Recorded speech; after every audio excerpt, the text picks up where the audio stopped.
Anda sering mendengarkan hal ini, tapi baru kemarin saya mengalami pengalaman lucu sekali. Jadi saya kenal dengan seorang opa yang sudah 91 tahun. Opa ini sakit. Saya kenal opa.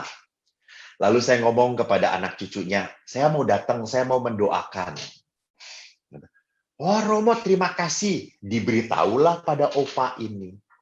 Romo mau datang, mau mendoakan. Pada saat hari H-nya, lucu opanya ini kan, saya janjinya sore, jam 7. Lalu dari pagi itu opa sudah tanya kepada cucunya, mana Romonya, saya ingin didoakan Romo, saya ingin didoakan Romo supaya cepat mati, saya cepat mati saja. Saya udah capek, saya enggak mau apa-apa lagi, sudah cukup, saya mati aja dipanggil Tuhan, cepat-cepat. Saya udah nggak tahan menderita. Lalu si cucunya ini lucu. Jangan, Kong. Jangan mati dulu, Kong. Aku kan mau kawin, Kong. Aku kan mau menikah. Aku ingin ditungguin oleh Kong. Kong, jangan dulu mati dong, Kong. Lalu si Kong itu mendengarkan. Oh, kamu mau kawin ya? Ya. Oh, Tuhan Yesus, tidak jadi. Jangan mati sekarang, Tuhan Yesus. Jangan mati, gitu.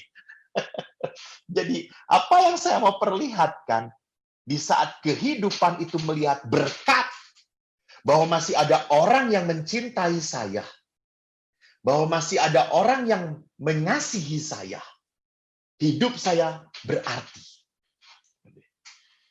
Jadi di situ letaknya Paulus memperlihatkan kita harus lebih banyak melihat berkat Tuhan daripada apa yang kita miliki.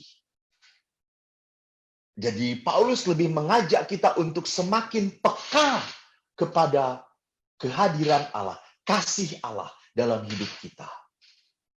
Dan tidak sempit, kasih Allah itu tidak sempit hanya dalam pemberian-pemberian berkat atau rezeki. Bukan cuma itu. Rezeki, saya itu selalu ingat pada saat di rumah retret. Kalau mau makan, saya selalu ngajak anak-anak SD itu. Ayo berdoa, nak, berdoa, bersyukur. Lalu anak-anak itu ngelihat makanan retretnya itu cuma tempe. Lalu anak itu protes, tempe aja bersyukur, kata anak-anak. Kurang ajar, kata saya itu. Nah, makan itu harus bersyukur. Lalu namanya anak tuh kalau dijelaskan langsung protes. Emang kenapa harus bersyukur, Romo? Bersyukur, lihat. Ada orang. Mau makan. Tapi tidak ada yang dimakannya. Dia mau makan, tapi tidak ada yang dimakannya. Padahal dia bisa makan. Dia mau makan, dia bisa makan, tapi tidak ada yang dimakannya, nggak bisa makan. Akhirnya. Siapa? Orang miskin. Ada orang yang mau makan, ada yang dimakan, tapi tidak bisa makannya. Siapa? Orang sakit. Karena orang sakit itu mau makan, lapar kok. Ada makanannya, disediakan. Tapi dia tidak bisa makan. Selang ada di mana-mana. Tapi ada juga orang yang mau makan, ada yang dimakan, bisa makan, tapi tidak punya kemauan makan. Jadi perhatikan di sana bahwa kita harus lebih banyak melihat bahwa Allah itu memberkati sekali lagi bukan hanya lewat secuil boleh saya katakan, secuil harta, rezeki. Rezeki itu sepersekian bagian dari berkat. Kita harus belajar seperti itu. Maka kalau kita mengerti bahwa rezeki itu hanya sepercuil dari sebagian berkat, kita tidak pernah takut berderma. Kita tidak pernah akan takut berbagi. Karena itu hanya sepercuil dari berkat yang saya terima dari Tuhan. Dan terakhir, Paulus mengingatkan kepada kita, kepada umatnya, tentunya juga kepada kita yang sekarang sedang membahas perikop ini. Poin ke-6 adalah, belajarlah berbagi dengan sesama.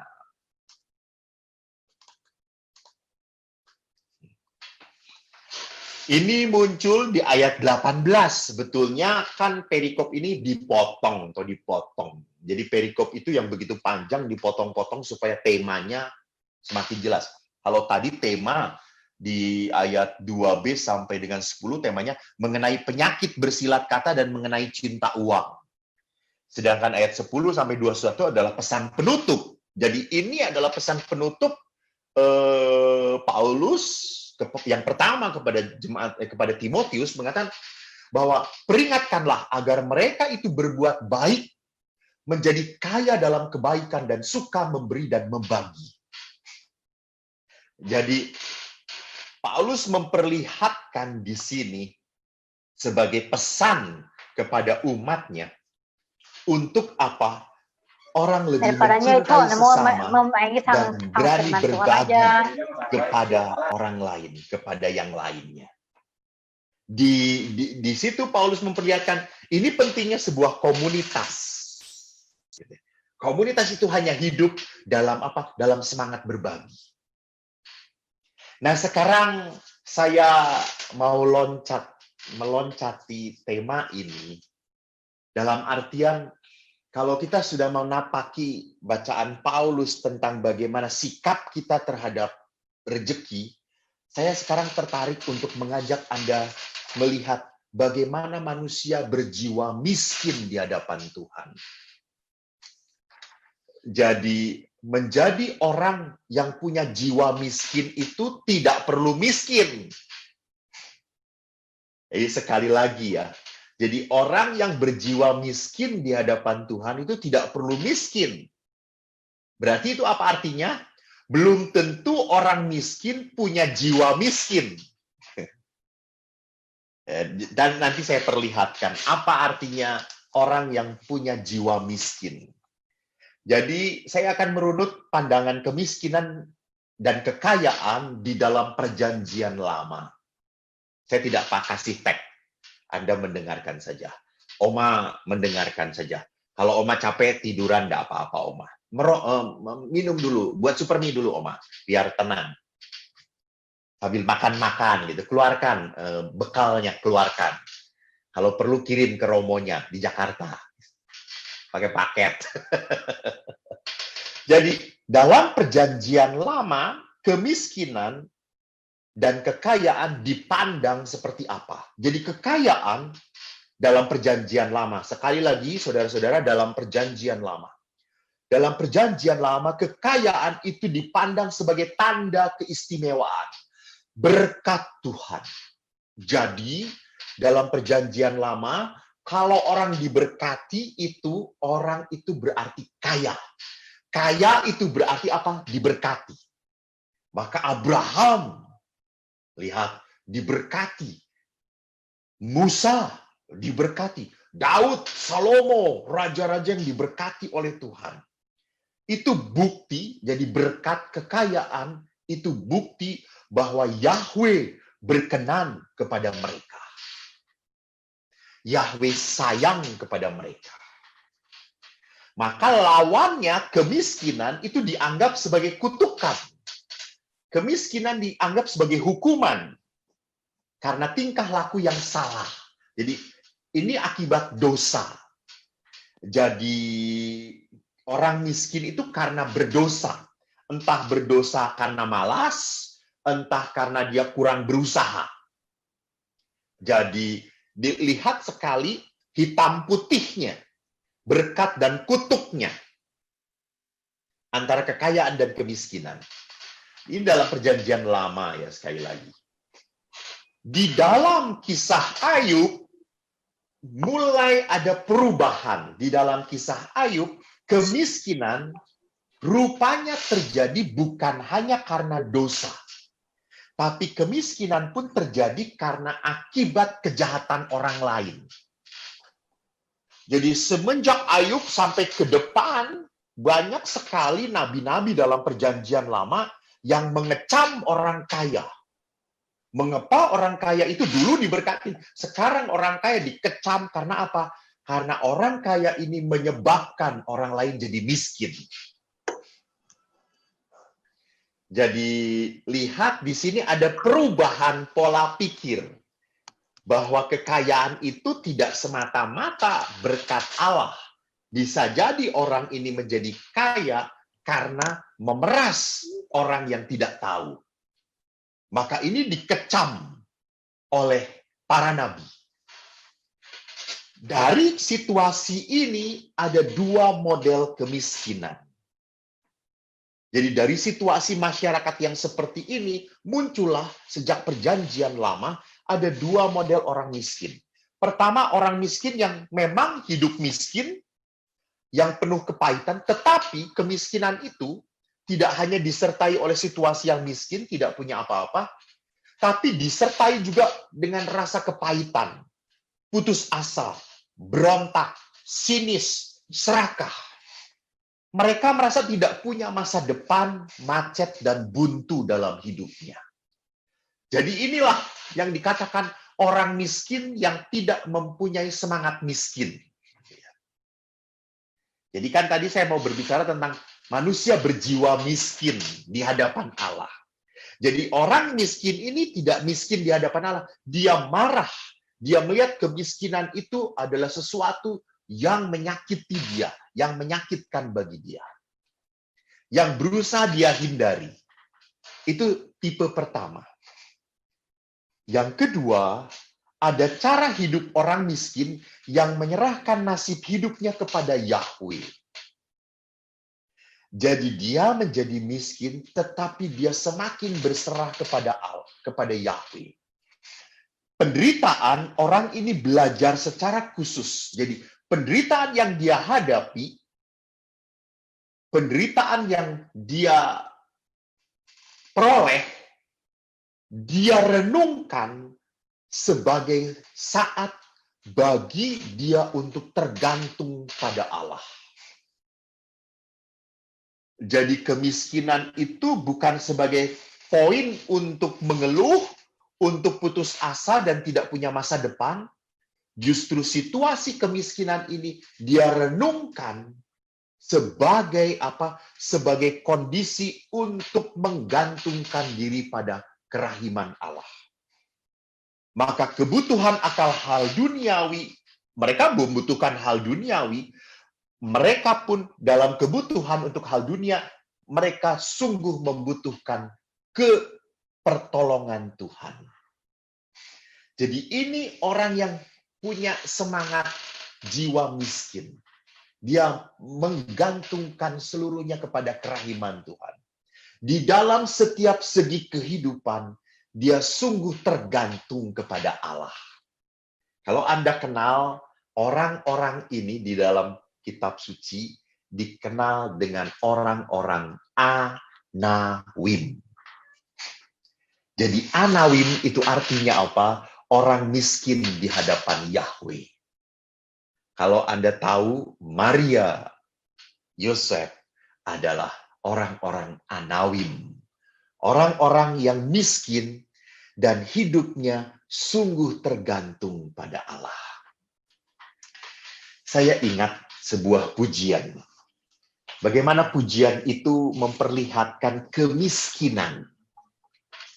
Jadi sikap berjiwa miskin di hadapan Tuhan. Pujian ini saya persembahkan untuk oma-oma. Bukan pujian ini saya persembahkan kepada oma-oma bukan supaya oma-oma semakin miskin, bukan ya.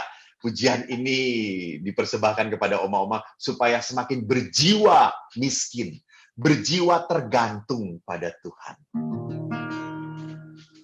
Hanya dekat kasih-Mu Bapa, jiwaku pun tentram. Engkau menerima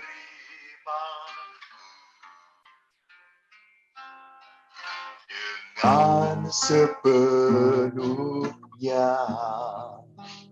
walau dunia melihat rupa, namun Kau memandangku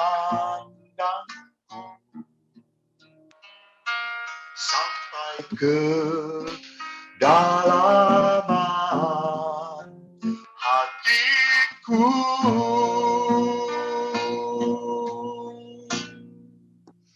Tuhan, inilah yang ku tahu, Kau mengenal hatiku, jauh melebihi semua yang terdekat sekalipun. Tuhan, inilah yang ku mau, Kau menjaga hatiku, supaya kehidupan memancar senantiasa.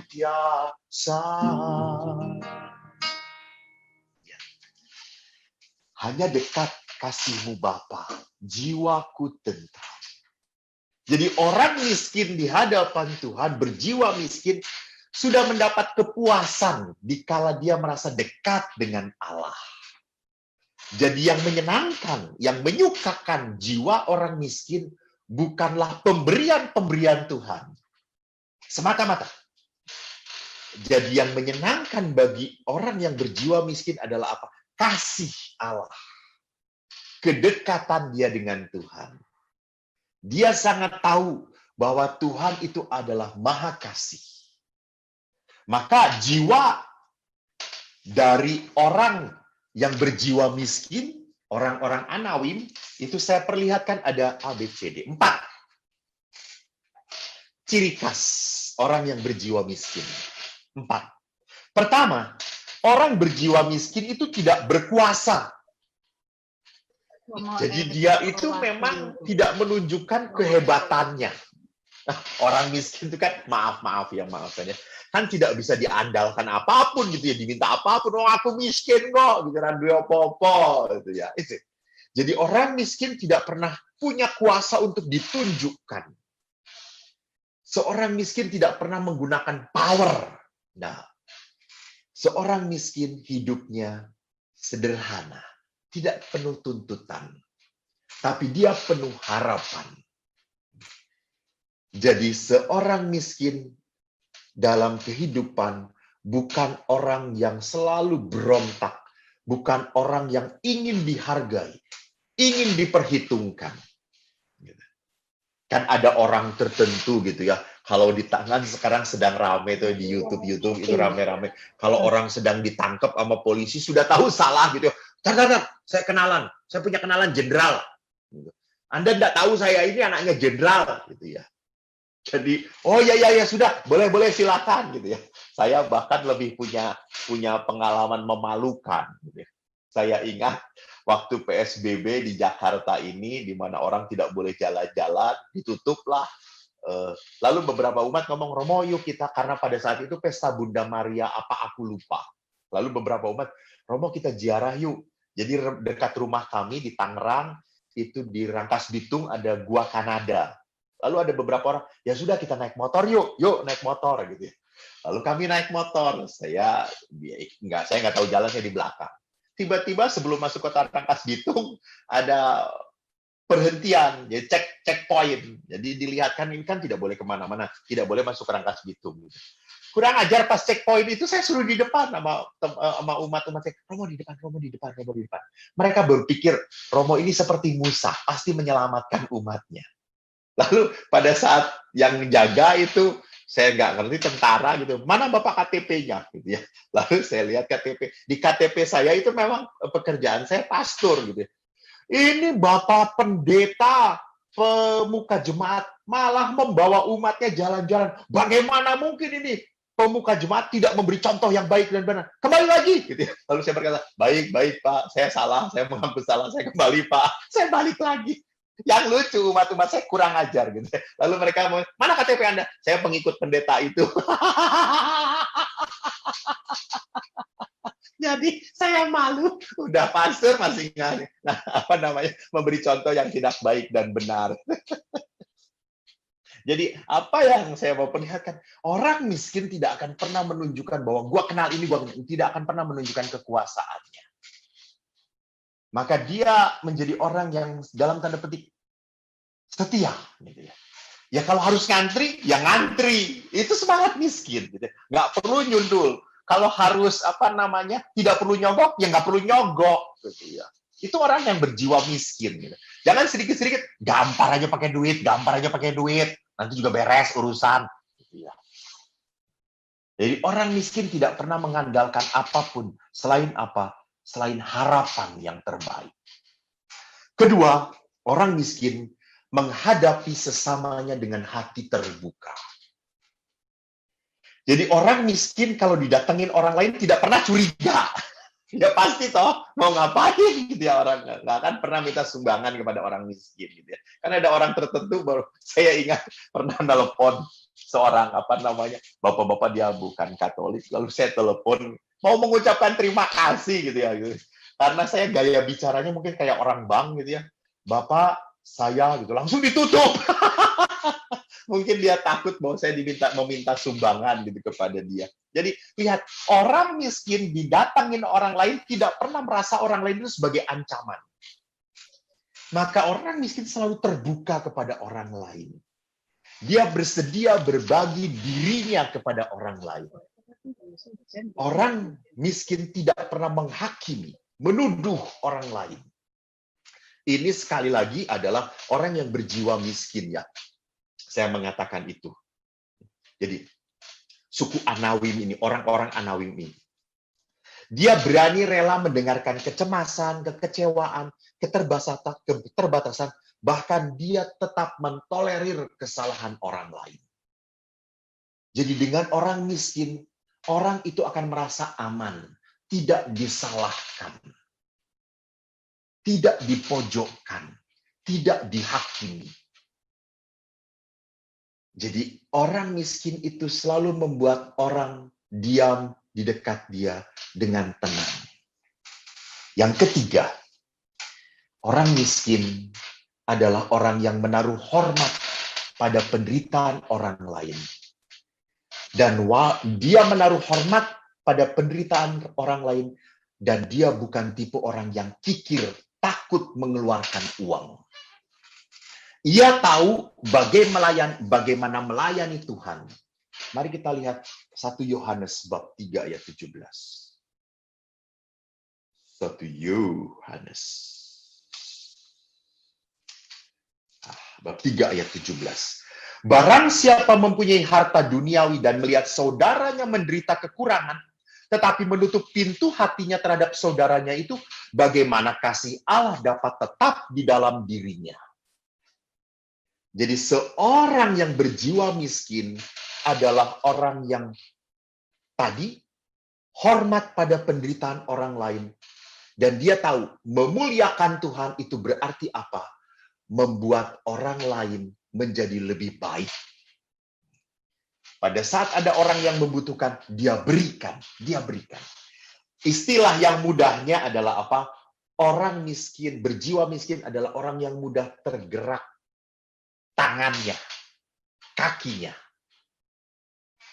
Bukan semata-mata cuma hatinya, ya. Saya suka kalau tergerak hatinya oleh belakang. Banyak orang yang tergerak hatinya, kasihan, selesai. Dia tergeraknya cuma mulut doang, tapi tangan dan kakinya tidak pernah tergerak. Jadi orang yang berjiwa miskin adalah orang yang tergerak tangan dan kakinya. Terakhir, orang miskin adalah orang yang tidak pernah berpuas diri. Ia selalu merasa tidak mampu, lemah, dan memerlukan Allah. Maka orang miskin selalu sadar bahwa dia berdiri di hadapan Tuhan dengan tangan terbuka. Apa artinya? Dia lepas bebas. Apa yang diperoleh dalam doanya, dia selalu terima sebagai berkat Allah. Jadi kekuatan orang miskin adalah kesadaran Allah selalu memberikan yang terbaik untuk hidup dia. Karena Tuhan itu Maha tahu dan Maha baik bagi orang yang percaya kepadanya. Terima kasih. Shalom, Tuhan memberkati.